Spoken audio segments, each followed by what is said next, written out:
ရန်ကုန်ကနေပြီးတော့လာလူမဲ့အလူရှင်တွေအတွက်လမ်းကကြတော့အခုမိုင်းတိုင်း344ရောက်လို့ရှိလို့ရှင်ပေါ့နော်ဒီဘက်ကိုချိုးရပါဘာလို့လဲဆိုတော့ရှစ်ဆက်ပြီးတော့မောင်းလို့မရတော့ပါဘူးလမ်းပြောင်းထားတာလေးတွေအတိုင်းလိုက်ပြီးတော့မောင်းရမှာပဲဖြစ်ပါတယ်အခုခယူတစ်စိုက်လေးကိုယ့်ဘက်မောင်းရပါမယ်လုံးဝလမ်းကြီးတွေကစအဲ့လိုမျိုးကြီးတွေလုံးကုန်အေးဖေဖေမောင်းမနေ့ကဦးဇင်းတို့ဟိုပါပေါ့တနာရီတင်မ58မိနစ်လောက်လှုပ်တဲ့ဖေလှုပ်တဲ့ငရင်ပ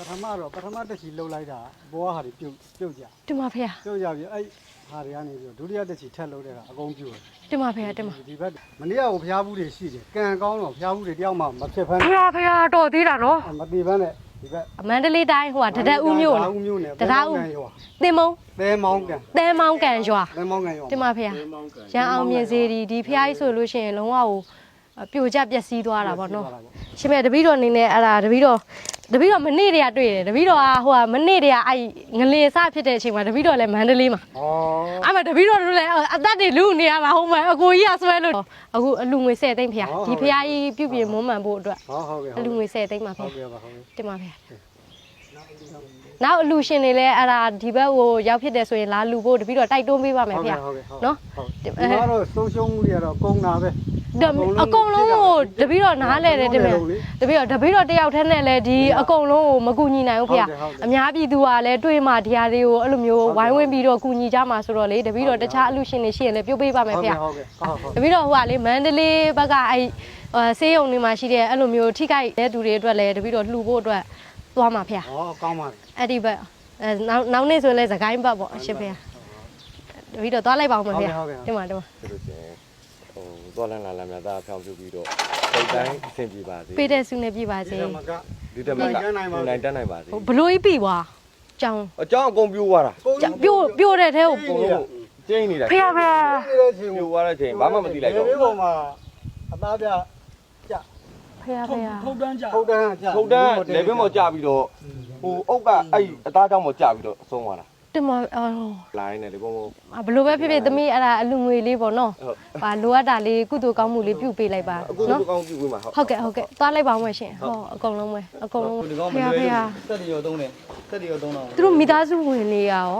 ဟိုဖြစ်တာလေပြောထားတယ်ဆိုတာကဟိုဒီကဓာတ်ပေါ်တွေကထုတ်လို့မရတော့အမှလုပ်နေဟိုနာကလောင်အဝင်ဘောက်ကလောင်ရကြတော့ဘလို့မှထုတ်လို့မရဘူးဒီလိုလုပ်လို့သူ့မိသားစုဝင်နေဒီအခုဒီညမလေးရဲ့မိသားစုဝင်နေသူတယောက်ပဲရှိတယ်ဟိုအဖေကတော့ခဏကအဖေကပြန်လွတ်လိုက်အမေကမနေ့ကနေညနေပိုင်းကနေအမေကိုလဲထားဟုတ်လားမသိသေးဘူးပေါ့အဲ့ဒါကိုကြီးဒီညမလေးတွေအတွက်ကိုပေါ့နော်ညီမလေးဟိုကုသိုလ်ကောင်းမှုလုပ်လို့ရအောင်9သိန်းလူပေးခဲ့မယ်နော်ဟုတ်လား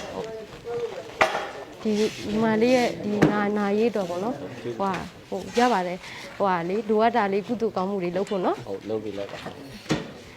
ငုံနေနော်ဟုတ်တယ်အမေမီတော့ကျင်းလှုပ်ကျွင်းနေဟုတ်ရဲ့မဟုတ်ပါဒီလိုပဲပေါ့ဘေးရန်တွေကျုံးလာလို့ရှင်ဘလို့မှတခါကျရင်လောကရဲ့ရှောင်လွဲလို့မရဟိုမိဘကိုလည်းပြောဟုတ်သူတငယ်ချင်းလည်းပြောတာသူကတွတ်သွားပြီးတော့သူတငယ်ချင်းပြီးနေသူကတစ်ခေါက်ပြန်ပြီးဖယ်ပေးတဲ့အချိန်မှာပြီးသွားတာသူလည်းကောင်းရမွေးရဘဝကိုရောက်မှာပါကိုကြီးနော်ဘာမှမဟုတ်နဲ့ညတွေ့ရတာတွေလည်းတကယ်စိတ်မကောင်းဘူးပေါ့နော်ဘလို့ပဲဖြစ်ဖြစ်သူ့အတွက်အကုသိုလ်ကောင်းမှုလေးအသက်နိုင်ဆုံးလုပ်ပေးလိုက်ပေါ့နော်ဟုတ်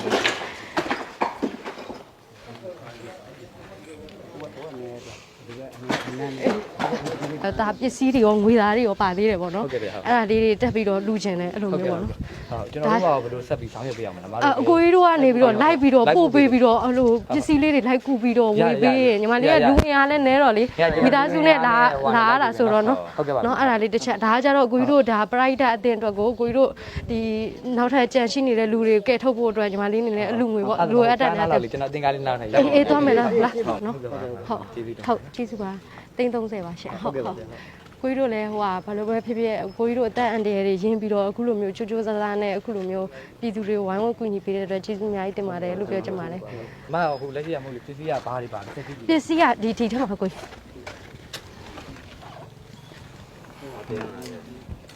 ဒါဆိုရင် လုံးဝအဲ့လိုမျိုး တော့ဟိုကျွန်တော်ဒီရင်ထိထိရရောက်သွားမယ်ဆိုတော့မလေးဆေးကိုသွားတာ သွားမယ်လေအဲ့ဒါအကိုကြီးတို့တစ်ချက် အများကြီးလည်းအများကြီး ဒီမဲ့သားအနေနဲ့ဒီမဲ့ငွေသားတွေကစတာတစ်ခါတည်းဒီလိုထည့်ပေးတာဟိုမှာကြတော့လေအဲ့လိုမျိုးတစ်ခါတည်း အများ ဟို ကြီး လို ပဲ မျိုး ရလေဆေးကိုသွားမယ်လေရတယ် သွားမယ်အကိုကြီးတစ်ချက်လိုက်လုပ်ပေးအောင်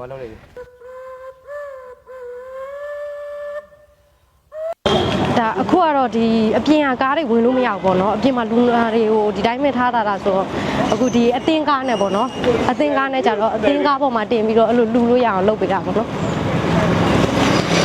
ဒါပဲနားမှာခုနကအရင်လူမှာလေဟောဒီကစဝင်ကြည့်လိုက်ဒီကစဝင်လိုက်မယ်လာအခုပစ္စည်းတွေတစ်ခါတည်းယူလိုက်မယ်မမပစ္စည်းတစ်ခါယူလိုက်တစ်ခါတည်းအေးယူပေးပါကိုယ်တော့တည်တယ်နော်ပစ္စည်းလေးယူပေးလိုက်ကပ်ပါတယ်တဲ့ကိုယ်ကယူဆိုင်အောင်နော်သမင်းခွန်ကျွေးတယ်လာ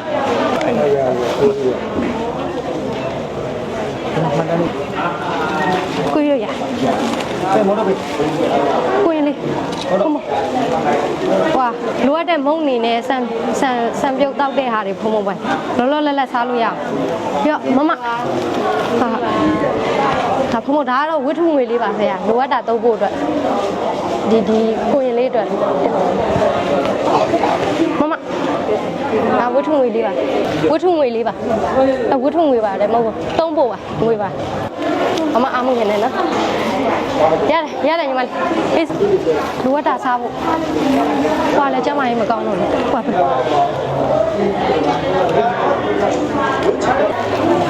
ယူဆိုင်နော်ဟွာဒါလေးကဟွာအခုလောလောလက်စားဖို့ဒါကြတော့ပတ်စံငွေသားလိုအပ်တာမဟုတ်တယ်နော်ဒီမှာ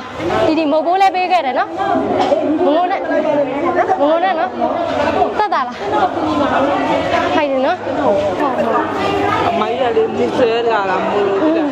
မိုင်းတို့လည်းများများလုံးဝမူဆဲကိုပြန်မလို့ဆိုပြီးတော့ဒီနေ့ကားလက်မဖြတ်ရတယ်အဲ့ဒါရှင်ကမှအခုလို့ပြတယ်အမဒီမှာစောက်ပေးမဲ့လူလည်းမရှိဘူးဟုတ်လားအဲ့ကြောင့်မတီတော်လေးကနေပြီးတော့အမေကိုလေလမ်းပြီးတော့အကူကြီးတောင်းပေးရတယ်ဘယ်လိုအကူကြီးတောင်းပေးရမလဲဟိုကလေ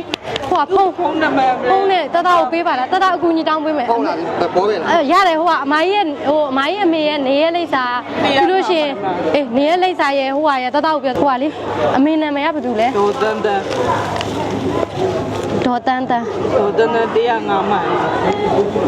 မိုင်105မိုင်နော်မိဘကိုဆက်သွယ်ပေးရမှာနော်ဟုတ်မန္တလေးစေးုံမှာတက်နေတယ်မန္တလေးစေးုံမှာတက်နေပါတယ်သူယောက်ျားတော့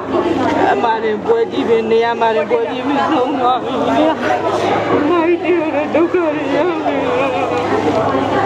ဘုံလေးလေ3လုံးပတ်စံလည်းမ40ကျော်အခက်နဲ့ငါတည်းလေဒုက္ခရောက်နေလို့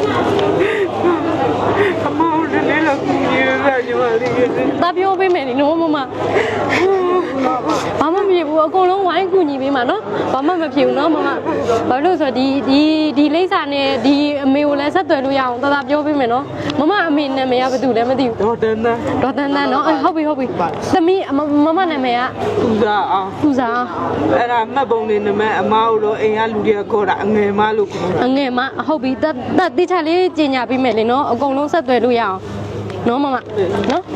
ဒီစာရွက်လေးနဲ့ချက်ချင်းပြီးတာနဲ့ချက်ချင်းပြောပေးမယ်နော်မမစင်မမကူညီပေးပါဟုတ်ပြောပေးမယ်အာကိုလို့ဟုတ်လောလောဆယ်ဒါဟွာငွေသားလေးပါနော်မမလိုတာသုံးဖို့နော်ဒီမှာမဟုတ်ဟိုဟာနဲ့မဒါဒီဥစ္စာဆက်သွယ်ပေးမယ်နော်ချက်ချင်းလာနော်မမငါမတည်းရတဲ့ဒုက္ခရောက်တော့ငါလူနာတော့မပေါ့ဘူးလို့လည်းခယူမဆိုင်ကြခယူဆိုင်လိုက်ကြပါအောင်နော်နော်မမခယူဆိုင်လိုက်နေမနော်မမနော်မဖြစ်လို့နေလိရဒီမနေမဟုတ်ခယူဆိုင်ပြီးနေမနော်မမဘာအားမ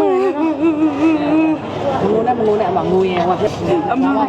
အမမနဲ့လေးစီအောင်မတက်နေရတယ်လို့ညီမလေးအဲ့ဒါလေးထည့်ပြောပေးပါထည့်ပြောပေးမယ်မမလုံးဝစိတ်ထည့်ပြောပေးမယ်နော်မမအားမငယ်လေတိုင်းနေရတယ်မိုးနဲ့ခက်တော့လည်းပြီးပါလိမ့်မ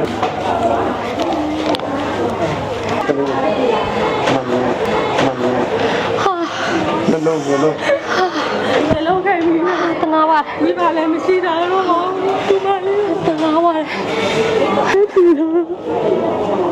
တော်တော်ဆိုးတာပဲရှင်နေပြီညမမငွေသားလေးဒီမျက်စိကမမြင်ရတော့ပေါ့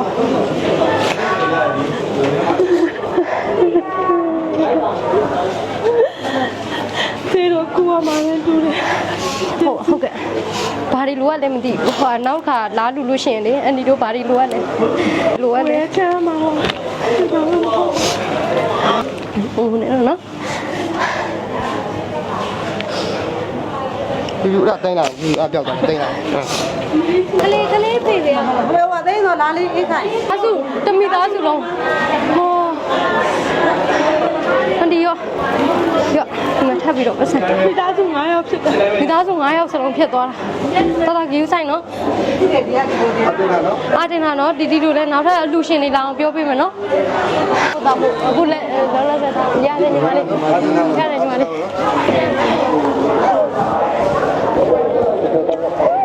ဖိုင်ပင်းညီမလေးဒီလိုပဲအခက်အခဲတွေကလူတိုင်းမှာရှိတယ်နော်မမအားမနေနဲ့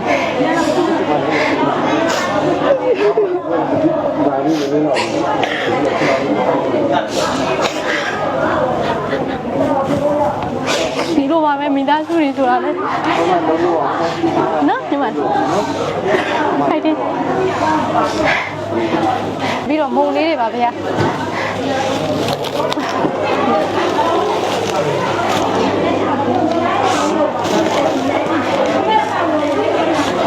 ကိုရင်လေးပဲပေးခဲ့လိုက်တော့နော်အဲနှစ်ပါးစာဗျာ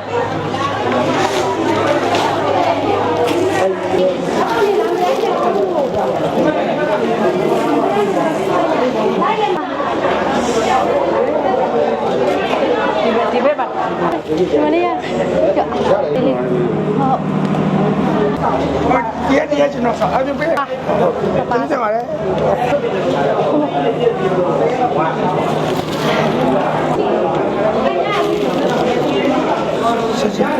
谢谢没关系ဗျာငွေသားလေးပါန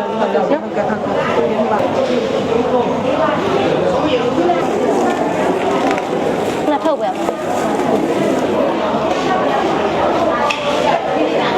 နဲ့နော်မကိုင်းနဲ့ရမကိုင်းရလို့ရတယ်တူတူပဲကြက်တူတူ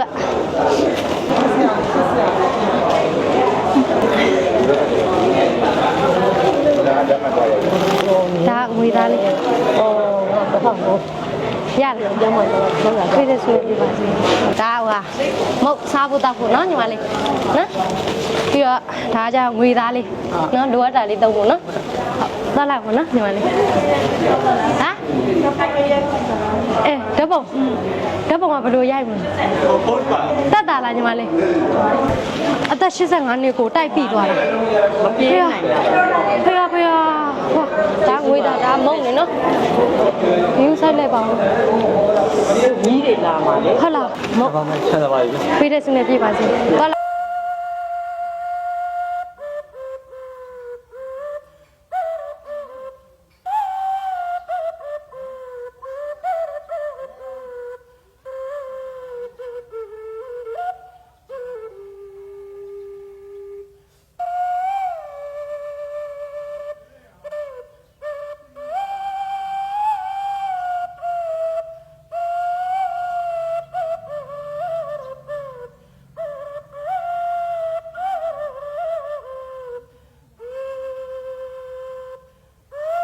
အန်ဒီငွေသားလေးပါဦးစေအော်ဖမဒီမှာဖေတပည့်တော့ဖက်နဲ့ချွတ်လာဖမဖေဒါတော့ဖမဝိထုငွေလေးပါဖေလိုအပ်တာသုံးဖို့ပါဖေမကြီးပါဒါတော့ဟိုစားဖို့တောက်ဖို့ပစ္စည်းလေးတွေဖွာရတယ်ဖွာကျေးဇူးပါနော်ဟုတ်ကဲ့မလေးရဟာပစ္စည်းလေးပါဟုတ်ကျေးဇူးကျန်နော်ဟုတ်ရတယ်ဒီမှာလေဟုတ်ကဲ့သမကလူနဲ့တိုင်းနေမှာကြီးကျေးဇူးတင်ပါတယ်ဟုတ်မတ်တက်လိုက်ပါကျေးဇူးပဲနော်ဟုတ်မတ်တက်ပြီးပြီမတ်တက်လေးပါနော်ဟုတ်ကဲ့ပါမဟုတ်တော့တချို့ရှင်ပါ ဟိုမှာဒါမဟုတ်နော်ဒီဆိုင်ပါနော်သမီးလေးချစ်စရာလေးသမီးလေးလည်းခိုင်းမိတော့လား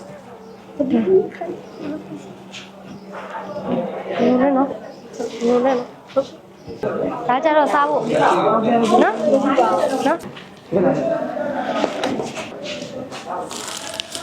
ရေးပေါ့ကဲပါရှင်နာတွေအတွက်ဒီစိုက်လေးတွေလှူပေးပါအောင်ဟုတ်ကဲ့ပါ